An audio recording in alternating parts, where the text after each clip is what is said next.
আল্লাহ বলেছেন, ইন্নাল্লাযীনা ক্বালু রাব্বুনাল্লাহ, যারা আল্লাহকে রব বলেছে, স্বীকার করেছে, স্বীকারোক্তি দিয়েছে, রব হিসেবে ঈমান এনেছে, এরপরে কি করলো?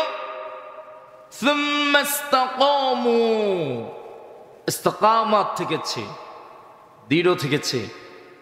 শত বাধা বিপত্তি, জুলুম, হত্যা, খুন, ঘুম, এত কিছুর পরেও আল্লাহকে যে রব মেনেছে তার পথ থেকে এক বিন্দু পরিমাণ পিছপা হলো না, ইস্তিকামাত ছিল। আল্লাহ তাখাফু ওয়ালা তাহজানু ওয়া আবশিরু বিল জান্নাহ, আল্লাহ বলে দিলেন এরা দুনিয়ার হায়াত শেষ করার আগে, মৃত্যুর আগে জান্নাতের ইল্লিনের ফেরেশতা তাদের সামনে গিয়ে দাঁড়াবে আর বলবে কোনো ভয় নাই, পেরেশানি নাই, তোমাদের জন্য জান্নাতের সুখবর রয়েছে। সুবহানাল্লাহ। তো আমরা যারা মৃত্যুর আগে জান্নাতের সুঘ্রাণ পাবে, যারা মৃত্যুর আগে জান্নাতের সুখবর পাবে, যারা মৃত্যুর আগে জান্নাতের সার্টিফিকেট পেয়ে যাবে, আমরা কি তাদের কাতারে থাকতে চাই না তাদের থেকে বাহির হয়ে যেতে চাই? জান্নাতের আকাঙ্ক্ষা, তামান্না আমাদের দিলের ভিতরে আছে না নেই? আহা, এতগুলো মুসলমানের এত নরম আওয়াজ, এত বিশ্বাসের বীজ এত নরম, আপনাদের আওয়াজে মনে হয় আপনাদের তামান্না আকাঙ্ক্ষা এত বেশি নেই। জান্নাতের চাহিদা, জান্নাতের আকাঙ্ক্ষা, জান্নাতের তামান্না আমাদের ভিতরে আছে না নাই? অবশ্যই আছে। আমাদের লক্ষ্য হচ্ছে জান্নাত, আমাদের বাড়ি হচ্ছে জান্নাত, ঠিক কিনা? সম্মানিত ভাইরা, এই আয়াতগুলো যে নাজিল হলো, কেন নাজিল হয়েছে আমরা সে প্রেক্ষাপট জানতে হবে। আল্লাহ রাসূল সাল্লাল্লাহু আলাইহি ওয়াসাল্লাম, আমি সংক্ষিপ্তভাবে কথাগুলো বলতে হবে। আল্লাহ রাসূল সাল্লাল্লাহু আলাইহি ওয়াসাল্লাম মক্কি যুগে যখন দাওয়াতি কাজ করছেন, দাওয়াতি কাজে যখন প্রকাশ্য দাওয়াত এসে গিয়েছে, গোপন দাওয়াতে বাধা বেশি না প্রকাশ্য দাওয়াতে বাধা বেশি? প্রকাশ্য দাওয়াতে বাধা বেশি। প্রকাশ্য দাওয়াত যখন হচ্ছে, মক্কার কুরাইশ কাফেররা সকলে টেনশনে পড়ে গেল। মুহাম্মদ এই কি দাওয়াত দেয়, তার দাওয়াতে আমাদের পরিবারের লোকেরা তার দিকে চলে যায়, সমাজের লোকেরা চলে যায়, রাষ্ট্রের লোকেরা চলে যায়, এক এক করে সব আমাদের থেকে আলাদা হয়ে যাচ্ছে, একটা বিশৃঙ্খলা তৈরি হচ্ছে। আমাদের কর্মীরা, আমাদের দল, আমাদের পথ, আমাদের মত, আমাদের গোত্র এবং কি আমাদের কর্তৃত্বকে চুটে পেলে দিয়ে মুহাম্মদের আনিত ধর্মের দিকে দীক্ষিত হয়ে যাচ্ছে। তারা ভয় পেয়ে গেল, পেরেশান হয়ে গেল, চিন্তিত মনে পেরেশান হয়ে কাবার পাদদেশে তারা যখন বসা ছিল, তখন আবুল ওয়ালিদ সে বলে উঠল, শোনো, আমি তোমাদের সকলের পক্ষ থেকে আমি মুহাম্মদের কাছে যেতে চাই। আমি তার কাছে গিয়ে তাকে বিভিন্ন প্রস্তাব দেব। যদি কোনোভাবেই মুহাম্মদের এই দাওয়াতি কাজটাকে একবার বন্ধ করা যায়, তাহলেই আমাদের নেতৃত্ব, আমাদের কর্তৃত্ব, আমাদের সমাজের ভিতরে আধিপত্য কখনো নষ্ট হবে। তারা আশঙ্কা করেছে অচিরেই তাদের অস্তিত্ব পর্যন্ত বিলীন হয়ে যাবে। সব মানুষ এক এক করে মুহাম্মদের দিকে, মুহাম্মদ রাসূলুল্লাহর আনিত দ্বীনের দিকে ধাবিত হয়ে তাদের পাশে থাকার মতো লোক খুঁজে পাবে না, কারণ তাদের ভিতরে চরিত্র নাই। আর মুহাম্মদ রাসূলুল্লাহর যেই চরিত্র, সেই চরিত্রের ঘুরে মানুষ আকৃষ্ট হয়ে নিজের জীবন কুরবান দিত দ্বিধাবোধ করে। এরপরে তারা আল্লাহ রাসূলের কাছে সকলের সর্বসম্মতিক্রমে সিদ্ধান্ত মোতাবেক আবুল ওয়ালিদ গেলেন, গিয়ে প্রস্তাব করলেন, ভাতিজা, মক্কার সম্ভ্রান্ত পরিবারের সন্তান তুমি, আমাদের মধ্যে তুমি শ্রেষ্ঠ একজন মানুষ, সর্বোত্তম চরিত্রের মানুষ, সবাই তোমাকে ভালোবাসেন, সবাই তোমাকে গ্রহণ করে, কিন্তু তুমি যে বিশৃঙ্খলা তৈরি করছো আমাদের পরিবারের ভিতরে, সমাজের ভিতরে পাঠল ধরাচ্ছ, বাপদাদার ধর্মকে বিতর্কিত করছো, আমি তোমার কাছে প্রস্তাব দিই, তোমার এই কাজগুলার উদ্দেশ্য যদি হয়ে থাকে তুমি কিছু সম্পত্তি লাভ করবা, কিছু অর্থের মালিক হবা, কিছু লোক আসবে, এর মাধ্যমে কিছু টাকা পয়সা ইনকাম করবা, সেটা যদি তোমার লক্ষ্য হয়, আমি তোমাকে প্রস্তাব দিচ্ছি, আমরা তোমাকে মক্কার সব অর্থবিত্তর মধ্যে ভালো একটা অ্যামাউন্ট তোমাকে আমরা প্রদান করব, তুমি যে দাওয়াত দিচ্ছ এই দাওয়াতি কাজ থেকে দূরে সরে যাও। আল্লাহ রসুল দাওয়াতি কাজ থেকে দূরে সরার জন্য এসেছে নাকি তাদের তগতি বৃত্তিকে ধ্বংস করার জন্য এসেছে? দিন কায়েমের জন্য এসেছে নাকি নিজের স্বার্থের জন্য এসেছে? দিন কায়েমের জন্য এসেছে। এরপরে প্রস্তাবটা যখন দিল আল্লাহ রসুল শুনছেন, এরপরে প্রস্তাব দিল, দ্বিতীয় প্রস্তাব, মুহাম্মদ যদি তোমার নেতৃত্ব লাভের নেতা হওয়ার ইচ্ছা থাকে তুমি আমাদেরকে বলো, আমরা তোমাকেই মক্কার নেতা বানায়া দেব। এরপরে বলল, যদি তুমি ক্ষমতা চাও, কর্তৃত্ব চাও, তোমাকে ক্ষমতাও দেওয়া হবে। এরপরে বলা হলো, তোমাকে যদি দুষ্ট জিনে আসর করে, জিন দ্বারা যদি আক্রান্ত হয়ে যাও, চিকিৎসার ব্যবস্থা করা হবে। তারপরে বলা হলো, যদি কোনো নারীর প্রতি তোমার আসক্তি থাকে, যদি কোনো নারীকে তুমি চাও, যেই নারীকে চাইবা সেই নারীকে দেব। নাউযুবিল্লাহ। আল্লাহ রাসূল সাল্লাল্লাহু আলাইহি ওয়াসাল্লামকে এক এক করে তারা সব প্রস্তাবগুলো দিয়েছেন, আর আল্লাহ রাব্বুল আলামিন তাদের সব প্রস্তাবগুলা শুনলেন। প্রস্তাবগুলা শোনার পরে আল্লাহ রাসূল সাল্লাল্লাহু আলাইহি ওয়াসাল্লাম তাদের কথাগুলোর পরে উত্তরে দেওয়ার জন্য কোরআনের আয়াতগুলো নাযিল করলেন। আল্লাহ রাসূল এক এক করে তাদের সব কথার জবাবগুলা দিলেন। আল্লাহ রাসূল হামিম সিজদার শুরু থেকেই তেলাওয়াত করা শুরু করে দিয়েছে। আল্লাহ রাসূল যখন তেলাওয়াত করে, আবুল ওয়ালিদ এই আয়াতগুলোর তেলাওয়াত শুনে সে বিমোহিত হয়ে যায়, অবাক হয়ে যায়, বিস্ময়ের সহিত আল্লাহ রাসূলের দিকে তীক্ষ্ণ দৃষ্টিতে, অবাক দৃষ্টিতে তাকিয়ে রয়েছে। আর শুনে কি বলে মুহাম্মদ এগুলো মনোযোগ দিয়ে চুপচাপ তাকিয়ে রয়েছে। শুধু তাই নয়, হাত দুটাকে পেছন দিকে হেলান দিয়ে হাতের উপর হাত মাটিতে দিয়ে হাতের উপর বর করে রসুলের দিকে হা করে তাকিয়ে তাকিয়ে রসুলের কণ্ঠের তেলাওয়াত শুনতে আছে। সুবহানাল্লাহ। আল্লাহ রসুল এক এক করে কোরআনের আয়াতগুলা তেলাওয়াত করলেন। আর যখনই হামিমাস সিজদায়ের 37 নং আয়াত তেলাওয়াত করলেন, সিজদার আয়াত তেলাওয়াত করে আল্লাহ রসুল যখন সিজদা দিলেন, যে আবুল ওয়ালিদ আল্লাহ রসুলকে দাওয়াতি কাজ থেকে বাধা দেওয়ার জন্য চেষ্টা করেছেন, প্রস্তাব নিয়ে এসেছেন, আল্লাহ রসুলের সিজদা দেখে সে নিজে রসুলের সাথে সিজদা দিয়ে দিয়েছে। সুবহানাল্লাহ। যে বাধা দিতে এসেছে সে কোরআনের মোহে পড়ে, কোরআনের আশ্চর্য মেজিকে পড়ে সে নিজেই সিজদা দিয়ে দিয়েছে। সে চলে গেল, সে তার সাঙ্গ পাঙ্গদেরকে বলল, আবু জেহেল উতবা সাহেবাদেরকে বলল, মুহাম্মদ আসলে ভালো কিছু করছে, খারাপ কিছু করছে বলে আমার মনে হয় না, তার কাছে তোমরা বাধা দিও না, সে যদি বিজয় হয় তোমরা বিজয় হয়ে যাবা। সুবহানাল্লাহ। আল্লাহ রাব্বুল আলামিন এই সূরার মাধ্যমে মক্কার কুরাইশ কাফেরদের সব ষড়যন্ত্র এক এক করে প্রকাশ করে দিয়েছেন, আর মুমিন মুসলমানদেরকে সুসংবাদ দিয়েছেন। একদিকে ভয় ছিল, আরেক দিকে সুখবরও ছিল। সুবহানাল্লাহ। তারা মক্কার একটা সংসদ ভবন ছিল, আমাদের সংসদ ভবনে যেমন একজন নর্তকী বলেছিল ওয়াজ মাহফিলের বিরুদ্ধে, আজহারীর বিরুদ্ধে।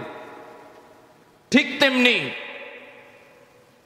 মক্কার সংসদ ভবন দারুন নদওয়ার ভিতরেও সিদ্ধান্ত হয়েছিল কোরআনের মাহফিল বন্ধ করা। আর সেই কথাগুলাই কোরআনের ভিতরে সূরা হামিম আস-সাজদার ভিতরে তুলে এনে রাসূলুল্লাহকে জানিয়েছেন কে? আহা, বলে না, জানিয়েছে কে? কাফেরেরা সিদ্ধান্ত নিয়েছিল, ওয়াকালাল্লাযীনা কাফারু লা তাসমাউ লিহাযাল কুরআন ওয়ালগাউ ফীহি লাআল্লাকুম তাগলিবুন। তারা সিদ্ধান্ত নিয়েছে, লা তাসমাউ, মুহাম্মদ যেখানে কোরআন পড়বে, মুহাম্মদের কণ্ঠের কোরআন তেলাওয়াত শোনা যাবে। তারা দেখে যেই শুনে সে মুসলমান হয়ে যায়। হবে না কেন? তারা তো নারীদেরকে হত্যা করত। রাসূলুল্লাহ বলেছেন, তোমরা নারীদেরকে ওয়ালা তাকতুলু আওলাদাকুম খাশিয়াতা ইমলাক, খাবার দিতে পারবা না, আহার দিতে পারবা না, সেই ভীতি থেকেই তোমরা তোমাদের কন্যাদেরকে হত্যা করবা না। তাদের হত্যা করার জন্য আল্লাহ কোরআনের আয়াত নাযিল করে নিষেধ করে দিয়েছেন। কন্যাদেরকে হত্যা করার কারণে যতগুলা নারী জাতি আছে, মা জাতি আছেন, মাদের মনে কষ্ট আছে না নাই? একটা মেয়েকে হত্যা করলে পুরো মক্কার ভিতরে যারা এই অপকর্মের নেতৃত্ব দেয় তাদের প্রতি মানুষের ভালোবাসা থাকবে না ঘৃণা থাকবে? তো রাসূলুল্লাহ মানব হত্যা বন্ধ করছে, কন্যা হত্যা বন্ধ করছে। খারাপ করছে না ভালো করছে? মক্কার কাফের কুরাইশ এদের ভালো লাগে না। এরা বলে, আমরা যা যা সমাজের সংস্কৃতি দাঁড় করিয়েছি, মুহাম্মদ এক এক করে সমাজের সব সংস্কৃতি বাদ দিয়ে দিয়েছে। তারা কি করত? জুয়ার আসরে বসত, নিজের স্ত্রীকে জুয়ার আসরে বিক্রি করে দিত। টাকা শেষ, পয়সা শেষ, ঘর শেষ, বাড়ি শেষ, সব শেষ হয়ে গেছে। কিছুকে বন্ধক রেখে জুয়া খেলার মতো নাই। তারা বলে, কিছু নাই, ঘরে বউ আছে, বউ বন্ধক দিলাম, হারলে বউরে নিয়ে নিবা, তারপরে জুয়া থেকে আমার দূরে সরাইও না। নাউজুবিল্লাহ বলবেন না? এত নিকৃষ্ট কাজ সে সমাজই করত। আল্লাহ রাসূল বললেন, খায়রুকুম খায়রুকুম লিআহলিকুম ওয়া আনা খায়রুল লিআহলি। উত্তম তো সেই যে তার ঘরের ঘরওয়ালির কাছে উত্তম। সুবহানাল্লাহ। রাসূলুল্লাহর কথা। রাসূলুল্লাহ বলেছেন, হুন্না লিবাসুল লাকুম ওয়া আনতুম লিবাসুল লাহুন্না। তোমরা একে অন্যের পোশাকের মতো। পোশাক ছাড়া একটা পুরুষকে যেমন খারাপ দেখায়, একটা নারীকে তেমন খারাপ দেখায়। একে অন্যের পাপ, পঙ্কিলতা, দুর্বলতা তোমরা আবৃত করে রাখবা, ডেকে রাখবা, যেমন করে পোশাক ডেকে রাখে। একজন আরেকজনের জন্য পরিপূরক তোমরা। রাসূলুল্লাহ এই কথাগুলো বলেছে। মক্কার পুরুষরা তো ছিল স্বৈরাচারী। তারা চাইতো কি? নারীদেরকে ভোগের পণ্য, ব্যবহারের পণ্য, যখন যাচ্ছে তাই ব্যবহার করত। যখন মন চায়, যাকে মন চায়, যাকে পাইছে তারে ব্যবহার করছে। তাদের এই চিন্তা চেতনা, ধ্যান ধারণা ছিল। এই কাজগুলো কি ভালো কাজ না খারাপ কাজ? আল্লাহ রাসূল এই কাজগুলো যে বন্ধ করলেন, স্ত্রীকে যে সামাজিকভাবে অর্ধাঙ্গিনী, জীবন সঙ্গিনী সম্মান দিলেন, এই কাজের মাধ্যমে ওই খারাপ চরিত্রের লোকগুলা কি রাসূলের পক্ষে থাকবে না বিপক্ষে চলে যাবে? অবশ্যই বিপক্ষে চলে যাবে। ঠিক তেমনি করে যখন কোরআনের একটা একটা করে আয়াত নাজিল হলো, যখন আল্লাহ রাসূল সমাজটাকে পরিবর্তন করছেন, মক্কার কুরাইশ কাফেররা সহ্য করে নাই।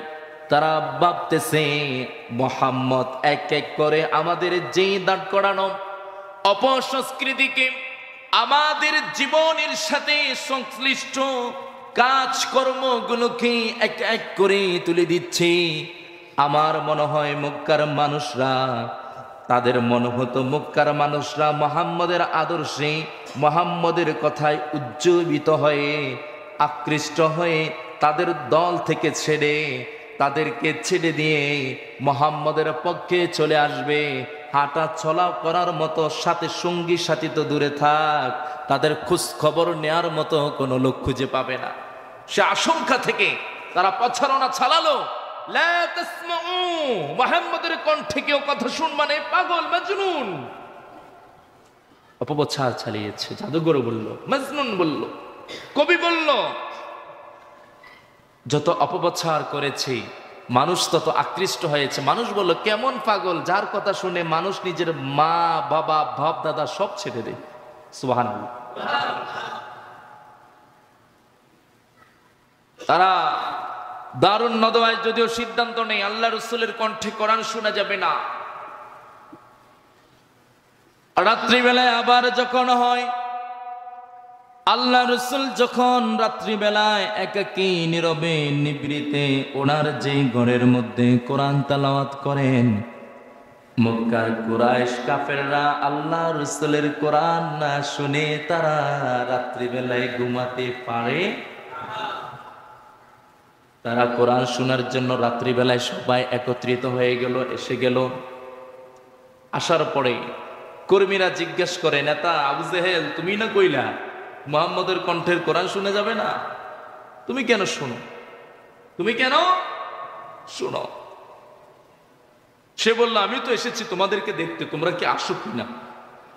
কর্মীরা বলে, নেতা আপনি বলেছেন আপনি কি মুহাম্মদের কোরআন শোনা থেকে দূরে থাকতে পারেন কিনা, আপনাকে দেখার জন্য আমরা এসেছি। সুবহানাল্লাহ। এটা হচ্ছে কোরআনের আকর্ষণ, কোরআনের মুজিজা। সম্মানিত ভাইরা আমার, এই সেই কোরআন, যে কোরআন শুনলে এত মজা যদি লাগে, সেই কোরআন একটা রাষ্ট্রকে পরিচালনা করলে পুরা রাষ্ট্রের কালচার চরিত্র পর্যন্ত চেঞ্জ হয়ে গিয়ে একটা আদর্শ রাষ্ট্র, শান্তির রাষ্ট্রে পরিণত হতে এক মুহূর্ত দেরি করবে না, ঠিক কিনা? একটা অ্যাটম বোমা, পারমাণবিক বোমা যখন তৈরি করা হয়, এটা স্বয়ংক্রিয়ভাবে কাজ করবে কিনা পরীক্ষা করার জন্য কোনো একটা সাগর পথে বা মরুভূমিতে এটাকে বিস্ফোরিত করে অবজারভেশন করে রেজাল্ট নেই এটা ঠিকঠাক আছে কিনা।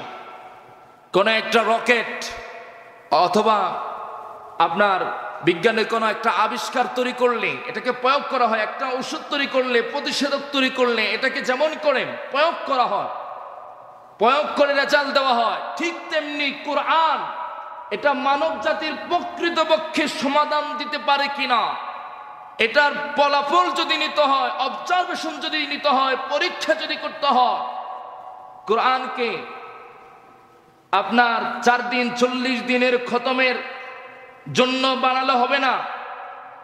সংসদ ভবনের শুরুতে কোরআন তেলাওয়াত দিয়ে সংসদ অধিবেশন চালু করলে কোরআনের ফল পাওয়া যাবে না। ফজরের বেলায় অথবা নামাজে ইমাম সাহেবরা শুধু তেলাওয়াত করলে কোরআনের ফলাফল পাওয়া যাবে না। কোরআনের যদি ফলাফল পেতে হয়, যে অঞ্চলে মানুষ আছে সে অঞ্চলের মানুষকে কোরআন দিয়ে একবার চালিয়ে দেখতে হবে, ওই সমাজের শান্তি প্রতিষ্ঠা হয় কিনা, ঠিক কিনা? আরো জোরে বলেন না, ঠিক কিনা?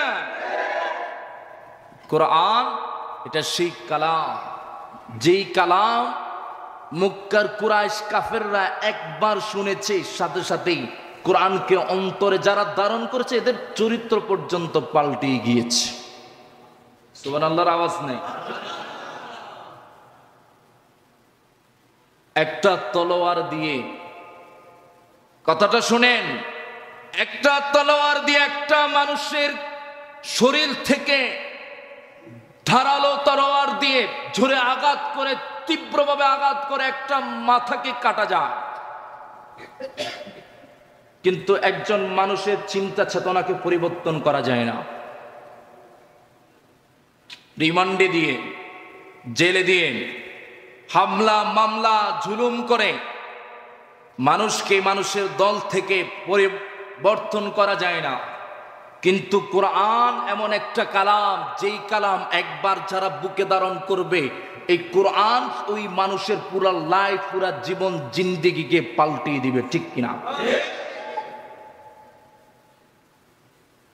রাসূলুল্লাহ যে দাওয়াত দিয়েছিলেন মক্কার যুগে, এই দাওয়াতটা শুধু নামাজের দাওয়াত ছিল না।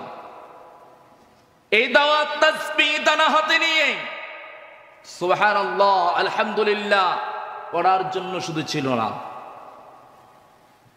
এই দাওয়াতটা শুধু ফজর বেলায় কোরআন পড়ার জন্য ছিল না, মসজিদ মাদ্রাসা প্রতিষ্ঠার জন্য ছিল না। মসজিদের ইমামতি করলেন, 2-3 বেলা সমাজে গিয়ে কিছু খাবার খাইলেন, খতম মিলাদ পড়ে জীবনটা বিন্দাস কাটায় ফেললেন, এই জন্য কোরআন আসে নাই। কোরআন রাসূলুল্লাহ যখন নিয়ে এসেছিলেন, গোটা উম্মতকে, গোটা জাতিকে, গোটা মানব সভ্যতাকে, তাদের চিন্তা চেতনা দেন ধারণা, মানবের সমগ্র কথা মালা অধিকার, মানুষের নিজস্ব দেন ধারণার ঊর্ধ্বে উঠে একমাত্র আল্লাহর হুকুম, আল্লাহর বিধান, আল্লাহর চিন্তা ভাবনা, আল্লাহর ইচ্ছা আকাঙ্ক্ষা, আল্লাহর হুকুম বাস্তবায়নের জন্য মানুষের হৃদয়ের ভিতরে তামান্না তৈরি করতে, মানুষের বাস্তব জীবনে অনুসরণ অনুকরণের প্রায়োগিক জীবনে সবিন্যস্ত করার মাধ্যমে সমাজ ব্যবস্থাকে ইনসাফ ন্যায় ভিত্তিক সমাজ কাঠামো পরিবর্তন করার জন্য এই কোরআন একটা বিপ্লবিক দাওয়াত নিয়ে এসেছিল, ঠিক কিনা? শুধু মূর্তির সামনে গিয়ে সিজদা করো না এই কথা বলার জন্য কোরআন আসেনি। কোরআন এসেছে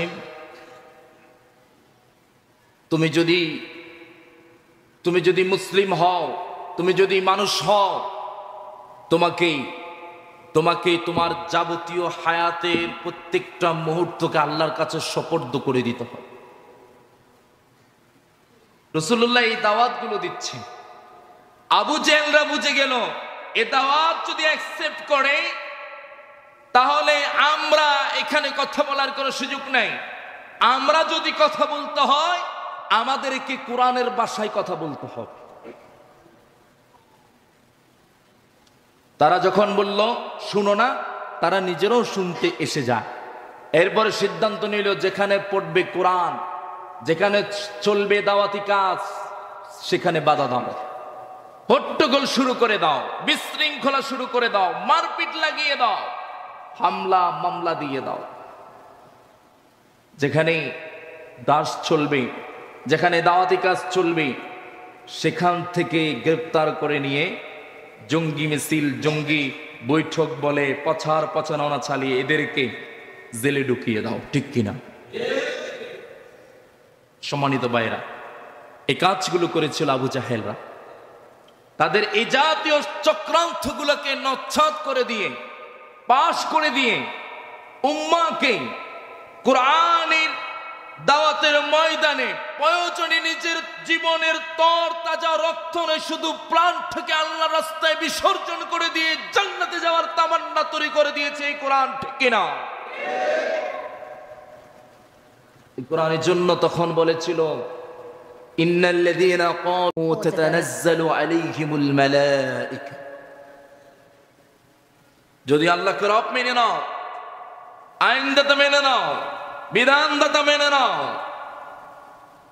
তুমি প্রকৃতপক্ষে রুবুবিয়্যাতের উপর প্রতিষ্ঠিত থাকো, আর যত রকমের জুলুম আসবে ওই অবস্থাতে যদি দিনের উপর ইস্তেকামত থাকতে পারো, তোমাকে জান্নাতের সুখবর দিয়ে দিবে স্বয়ং আল্লাহ রাব্বুল আলামিন সুবহানাল্লাহ। আমরা সেই আল্লাহকে রব হিসেবে মানতে রাজি আছি না নাই? আমরা মূল আলোচনায় চলে যাচ্ছি। মূল আলোচনায় আমরা যেই কথাগুলো এখন শুনবো, সেই কথাগুলো শুধু শুনবো না, আমরা বাস্তব জীবনে আমলের চেষ্টা করব, বলি ইনশাআল্লাহ। আমাদের রবকে, কথা বলেন, রবকে, আমাদের খাওয়াইকে, আইনদাতাকে, বিধানদাতাকে, আল্লাহকে যদি রব মানতে হয়, আল্লাহর সাথে কোনো অংশীদার, কোনো শরিকানা রাখা যাবে? রাখা যাবে? রাখা যাবে? কিন্তু সমাজে অনেকে আল্লাহকে রব মানে, আমরা রব মানি, নামাজে বলি আলহামদুলিল্লাহ রব্বিল, আমরা নামাজে সূরা ফাতিহা তো বলি আল্লাহ আমার রব, কিন্তু নামাজ থেকে বাহির হয়ে গেলে, নামাজ থেকে বাহির হয়ে গেলে মাজারে গিয়ে সিজদা দে, আবার মাজারে গিয়ে বাবার কাছে ছেলে মেয়ে চায়, এরকম লোক আছে না নেই? এটা কি মুমিনদের কাজ হতে পারে? এই কাজ যারা করে তারা কি প্রকৃতপক্ষে আল্লাহকে রব মেনে নিয়েছে? মেনে নেয়নি। আল্লাহ রাব্বুল আলামিন তার হাবিব মুহাম্মদ রাসূলুল্লাহকে বলেছেন, ও নবী, লা ইন আশরাকতা লা ইয়াহবাতুন্না আমালুকা। আপনি মুহাম্মদ, আপনি যদি নিজে শিরিক করেন, আমি আল্লাহ নিজে বলছি আপনার সব আমল আমি বাতিল করে দেব। আল্লাহু আকবার বলবেন না? লাহাবিতু আনহুম মা কানু ইয়ামালুন। যারা শিরিক করবে, যত আমল করবে, একবার শিরিকের মাধ্যমে তার হায়াতি জিন্দেগির সব আমল বাদ হয়ে যায়। নাউযুবিল্লাহ বলবেন না? সকালবেলায় ফজরের নামাজ পড়লেন, জোহরের বেলায় জুমার নামাজ যদি হয়, আজকে জুমার নামাজ গেল, জুমার নামাজের আগে দিয়ে যদি একটি মিথ্যা কথা বলেন, আবার ফজরের নামাজও পড়লেন, আমল নামায় ফজরের সওয়াবও আছে, জুমার নামাজের আগে দিয়ে মিথ্যা কথা বলার গুনাহও আছে। আবার জুমার নামাজ পড়লেন, এশারের নামাজের আগে দিয়ে একটু টেলিভিশন দেখলেন অথবা কবিরা গুনাহ একটা করে ফেললেন, আমল নামায় গুনার সওয়াব আছে না নাই? কিন্তু আপনি জীবনে কোনো গুনাহ করেন নাই, কোনো খারাপ কাজ করলেন না, মরার আগে একটাবার শিরিক যদি করেন, একটাবার যদি শিরিক করেন, আপনার অতীতের যত আমল আছে সব আমল এক মুহূর্তে বাতিল করবেন কে? ফাকাদ হারামাহুল্লাহু আলাইহিল জান্নাহ। শিরিক করেছে, জান্নাতটা হালাল না হারাম? কথা বলে না। জান্নাতটা হালাল না হারাম?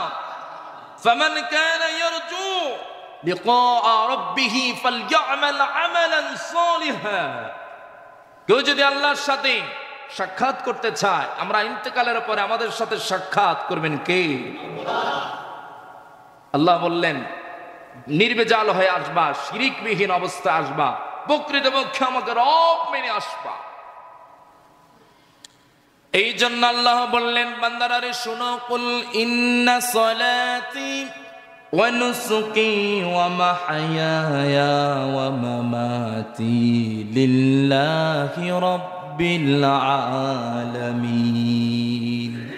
আমাদের নামাজ, আমাদের কুরবানি, আমাদের যাবতীয় দান সাদাকা, আমাদের হায়াত মওত সব কিছু একজনের জন্য। তিনি কে? মান হাব্বা লিল্লাহ ওয়া আবগাযা লিল্লাহ ওয়া আতা লিল্লাহ ওয়া মানাআ লিল্লাহ ফাকাদ ইসতাকমালাল ঈমান। আল্লাহ রাসূল বললেন, কাউকে যদি ভালোবাসো একমাত্র আল্লাহর জন্য ভালোবাসতে হবে। কাউকে যদি ঘৃণা করো, ঘৃণা করার কারণ হবে কে? কথা বলেন না কেন? কে হবে? কে হবে? আপনার স্বার্থে না আল্লাহর স্বার্থে? ভালোবাসবেন নিজের স্বার্থে না আল্লাহর স্বার্থে? কাউকে কিছু দান করবেন নিজের লাভে না আল্লাহর লাভে? আল্লাহর লাভে মানে মানে আল্লাহকে সন্তুষ্টি করার জন্য। আল্লাহ ধরবে, এই অভাবী ছিল, আল্লাহ বলবে আমার খাবারের প্রয়োজন ছিল, খাবার দাওনি কেন? আপনি বলবেন আল্লাহ আপনার কি আবার খাবারের দরকার হয়? আল্লাহ বলবে আমার এই বান্দার খাবার দরকার ছিল, তাকে যদি দিতা আমাকে দিয়ে দিতা। সুবহানাল্লাহ। আল্লাহ এইভাবে ধরবে। আপনি যদি আল্লাহর সন্তুষ্টির জন্য কোনো কাজ করেন, কোনো দান সাদাকা করেন, সন্তুষ্টি আল্লাহর তালাশ করলেন, কিন্তু ওই সন্তুষ্টি আল্লাহ তালাশ করার মাধ্যমে আল্লাহকে খুশি করিয়ে নিজের উপকারই করলেন।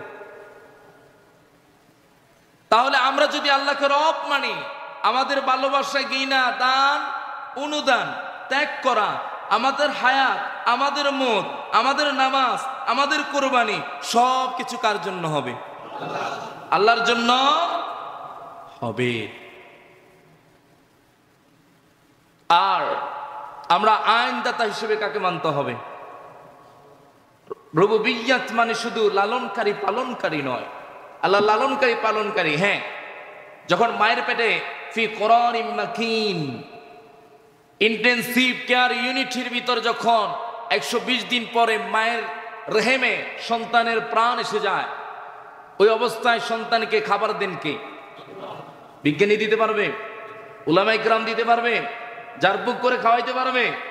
কোন ডাক্তার পারবে? কেউ পারবে না। ওই অবস্থা খাবার দেয় কে? আওয়াজ করে বলেন না, খাবার দেয় কে? এই অবস্থা আল্লাহ খাবার দেন। সেই আল্লাহর কাছে আমরা প্রথমত শিরিকবিহীন অবস্থায় পরিপূর্ণ ঈমান আনতে হবে, যে ঈমানে কোনো ভেজাল থাকবে না। দ্বিতীয়ত শিরিকের ভিতরে যেমন আবার যেটা বলেছি, সন্তান মাজারে গিয়ে চাওয়া যাবে না। চাইবেন কার কাছে? ইয়াহাবু লিমান ইয়াশাউ ইনাসা ওয়া ইয়াহাবু লিমান ইয়াশাউ যুকরা আও ইউযাওয়িজুহুম যুকরানা ওয়া ইনাসা। যাকে চায় আল্লাহ তারে ছেলে দে, যাকে চায় তাকে মেয়ে দে, যারে চায় তাকে দুটা দে, যারে চায় না তারে একটাও দেয় না। দেন কে? মাজারে গিয়ে চাইলে কি পাওয়া যায়? এলাকায় হাঁস মুরগি যে বাচ্চা দেয়, এরা কোনো মাজারে যায়? পুকুরে মাছগুলা যায়? হ্যাঁ, এলাকায় কুকুরে যে বাচ্চা জন্ম দেয়, এরা কি মাজারে যায়? এরা যদি সন্তান জন্ম দিতে পারে, আপনি কোন বেকুব হলেন আপনি সন্তান জন্মদানের জন্য মাজারে যাওয়া লাগবে? সম্পূর্ণ হারাম। সম্পূর্ণ কি হারাম। মান্নত করা যাবে না। আউলিয়া কেরাম আমার দেশে এসেছেন নিজের পকেটের টাকা পয়সা দিয়ে মানুষদেরকে দিনের দাওয়াত দেওয়ার জন্য। মাদ্রাসায় দেয় না, মসজিদে দেয় না, মাজারে গিয়ে টাকা দেয়। আর যারা নামাজ নাই, কলমা নাই, সারাদিন সারা রাত বসে থাকে, যে মাজারে টাকা একটু বেশি দেয়, ওরস হলে বা খাবার রান্না করলে তাকে বিরিয়ানির ফোটলা বড় দেয়, যে কম দে তাকে কম দে, যে একটু টাকা বেশি দে তাকে খাদেমের নিজের রুমে নিয়ে বসে আপ্যায়ন করে বাড়ির জন্য পাঠিয়ে দে। আছে না নাই? এরা কি দিনের খেদমত করে না ফ্যাটের খেদমত করে? আউলিয়া কেরাম তারা কি কাজ করলেন? দাওয়াতি কাজ করলেন, দিনের কাজ করলেন। এরা কি করে? আমরা যদি আল্লাহকে প্রকৃতপক্ষে রব যদি মানি, আমাদেরকে প্রথমে রব মানার পূর্ব শর্ত হচ্ছে নির্ভেজাল ভাবে, শিরিক মুক্ত ভাবে আল্লাহর উপর ঈমান আনতে হবে, যেখানে কোন রকমের শিরকের সংস্পর্শ থাকবে না।